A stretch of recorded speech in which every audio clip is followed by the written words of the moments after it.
भाई एलिसिड चैप्टर 385 आ चुकी है। अभी तक सब्सक्राइब नहीं किया तो प्लीज सब्सक्राइब कर देना। वीडियो पसंद आया तो लाइक भी कर देना।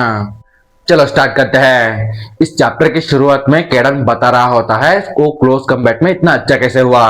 कहता है मैं जनरली एक लॉन्ग रेंज अवेकनर हूँ, लेकिन मैंने कभी खुद को एक चीज तक सीमित नहीं रखा। मैं स्वतंत्र रूप से फाइट किया और मैं जहां भी था वहां के अनुसार खुद को बदल लिया। और मेरे द्वारा लड़ी गई लड़ाइयों की भारी संख्या के कारण मेरे फाइटिंग स्टाइल इवेंचुअली एक्सपोज हो गए।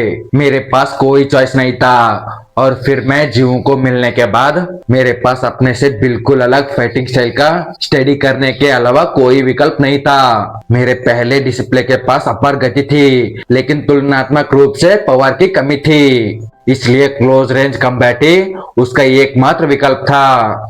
मुझे डिफरेंट स्टाइल सीखना ही पड़ा। मुझे एक ऐसा फोर्स फ्लो खोजना था जो मेरे डिसिप्लिन के लिए अधिक कुशल हो और इसका इस्तेमाल हमले के लिए करने का एक नया तरीका।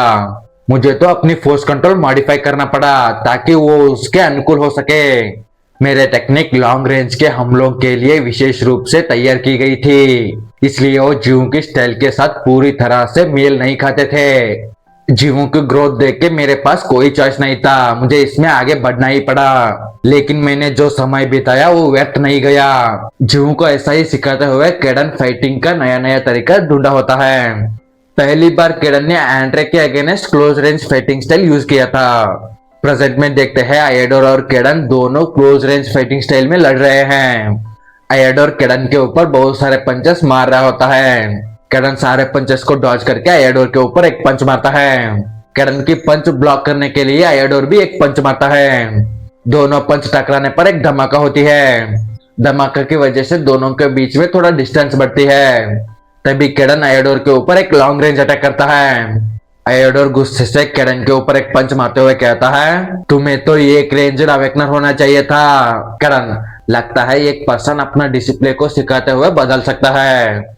आयोडोर पावर रिलीज करते हुए कहता है बस इतना ही?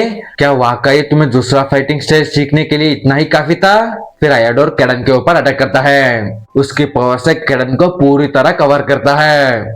बाद में केडन इलेक्ट्रिसिटी से तोड़ देता है। आयोडोर सडनली शॉक होता है। देखते हैं केडन हंस रहा होता है। केडन को देख के सब लोग दंग रह जाते हैं, क्योंकि केडन ऑलरेडी आयोडोर के सामने होता है। फिर केडन जीरो इम्पैक्ट टेक्निक यूज करके आयोडोर के ऊपर एक पंच मारता है। इस पंच को आयोडोर ब्लॉक नहीं कर पाता। फिर स्पीड से जलते हुए बिल्डिंग्स को तोड़ते हुए नीचे गिरता है। थोड़ी देर पहले जीवू भी थियन के ऊपर ऐसा ही मारा था। आयोडोर नीचे गिरने पर एक धमाका होती है। इसे देख के जीवू कहता है केडन की पंच उसे लगा। प्लूटोन कहता है नहीं, एक हिट केडन को भी लगा है। दुआ हटने के बाद देखते हैं केडन भी घायल होता है। कहता है अब मेरे पास केवल एक ही चांस है। बाद में आयोडोर को देखते हैं वो भी घायल होता है। तभी आयोडोर गैरस की बात याद करता है। गैरस कहती है आयोडोर फर्क नहीं पड़ता तुम केडन को कितना अंडर एस्टिमेट करते हो, लेकिन एक बात याद रखना केडन 2 टॉप 10 रैंकर्स को हराया है। आयोडोर गैरस से पूछता है तुम क्या कहना चाहती हो? गैरस हम सभी लंबे समय से टॉप 10 में अपने पोजीशन बनाए रखे हैं, लेकिन हम में से किसी ने भी दूसरे टॉप 10 रैंकर को कभी नहीं हराया है।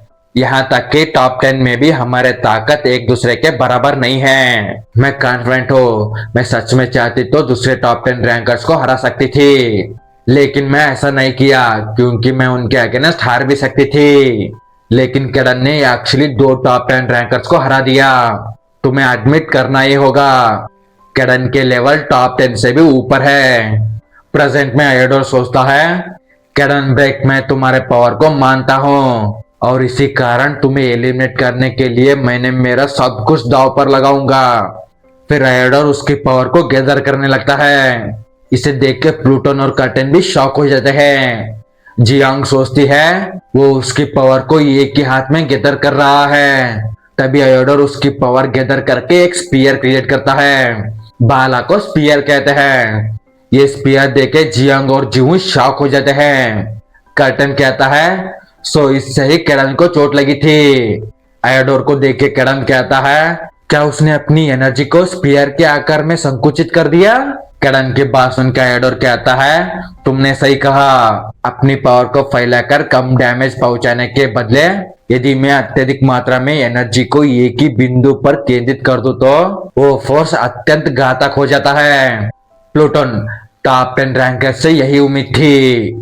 थियोरेटिकली ये संभव है, लेकिन इतनी अधिक पावर को संपीड़ित करना लगभग असंभव है। और इसके अलावा एनर्जी नॉर्मली पल भर में ही फैल जाती है। कर्टन, हाँ ये सच है। अगर ये इतना आसान होता तो हर कोई पहले से ही इस तरह की टेक्निक से लड़ रहा होता, भले ही फॉर्म अलग होता। आयोडोर सोचता है, ये एक ऐसा टेक्निक है जो मेरे सीमाओं को पार करने के लिए वर्षों के कठिन परिश्रम से उत्पन्न हुई है। फिर केडन भी पावर रिलीज करने लगता है।